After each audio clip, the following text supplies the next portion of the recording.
Hi everyone, welcome back to my channel. My name is Nicole, and this week I'm going over a very excellent question that I got from another one of my videos.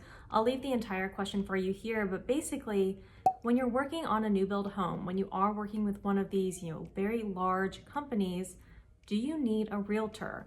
I thought this was a great question and I did answer it there, but I think it's definitely worth talking about in this full-length video. If you are building, if you have this question yourself, go ahead, keep on watching. Make sure you give this video a like, go ahead and subscribe.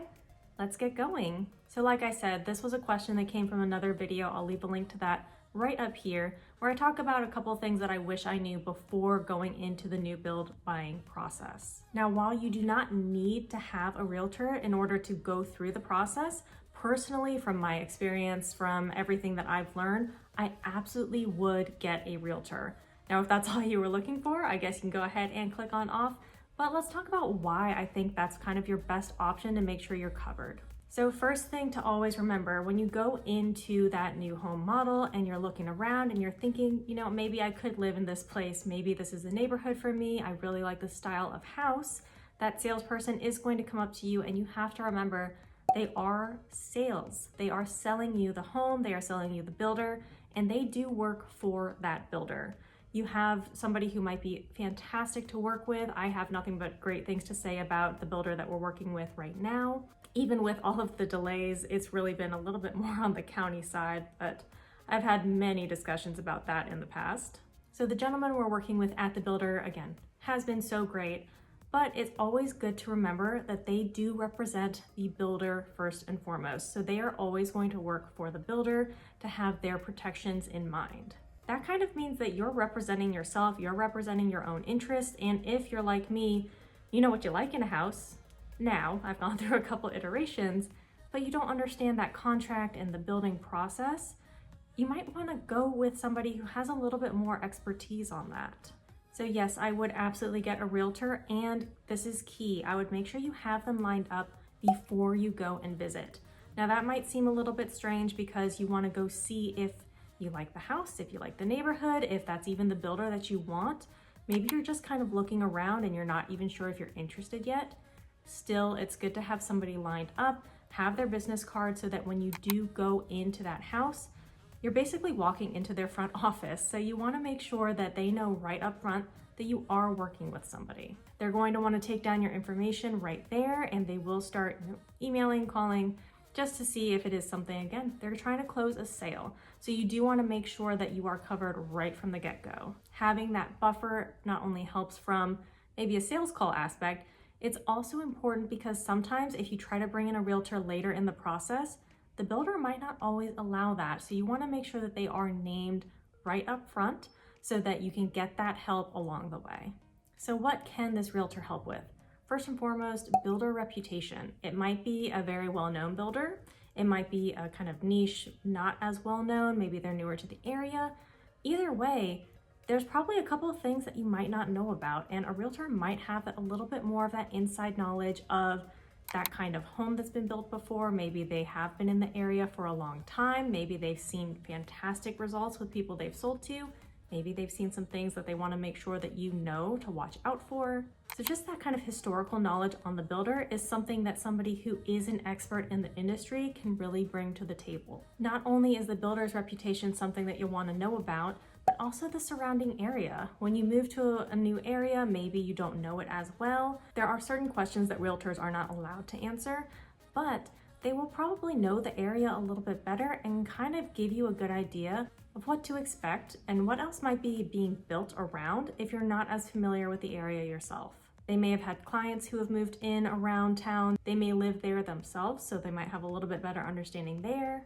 There might be something like new shopping centers going up, or like around here, there's always new roads going through. So that kind of knowledge is good to know that they might have, that you're not sure that, hey, yes, maybe you're building this right now, but in the next 3 to 5 years, there's going to be a road that's going to be going through right through your backyard if you pick here. So just something to know going in. That also helps with something like your lot choice. Now, if you're early on in the process, you might be able to look at whatever lot you like, and they can kind of help you narrow it down. So you might not always want necessarily the biggest lot there, or maybe there's something that you're not thinking about because we're just seeing this sea of lots that we have to choose from, and we're not quite sure the pros and cons of everything.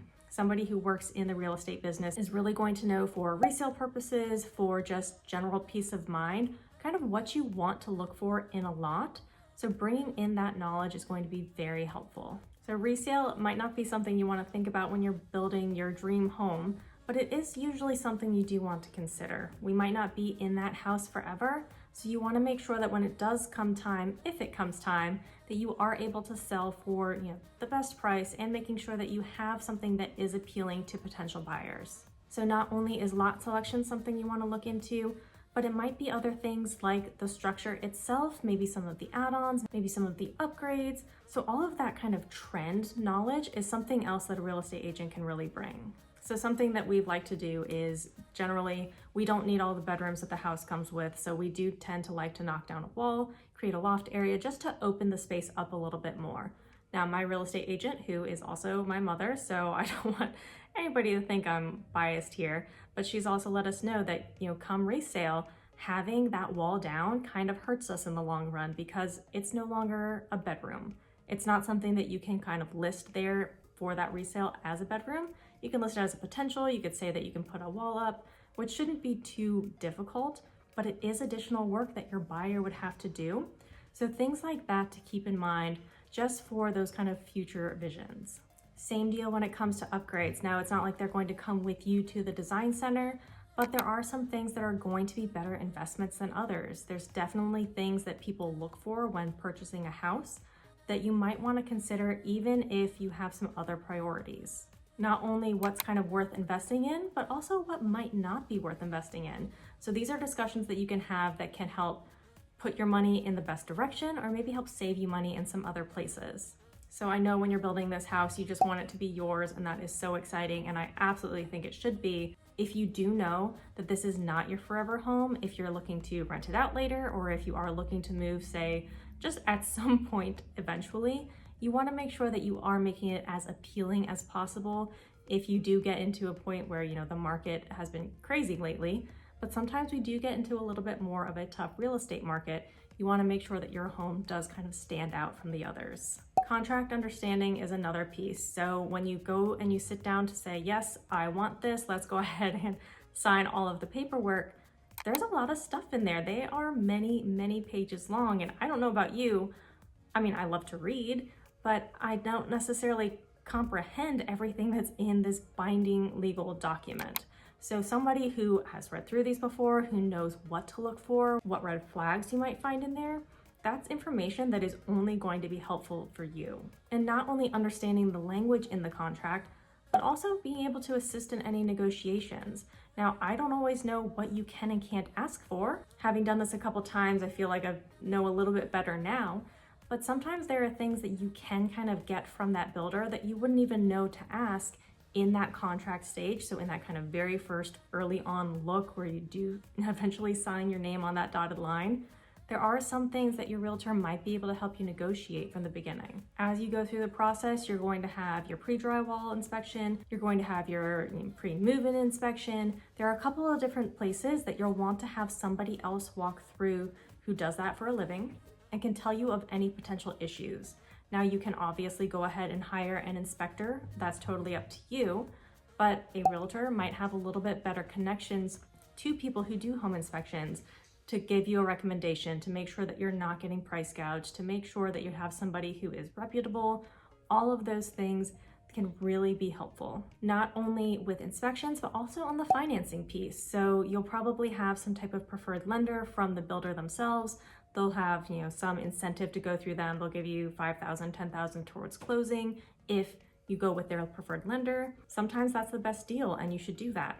But do you know it's the best deal? What other connections does your realtor have?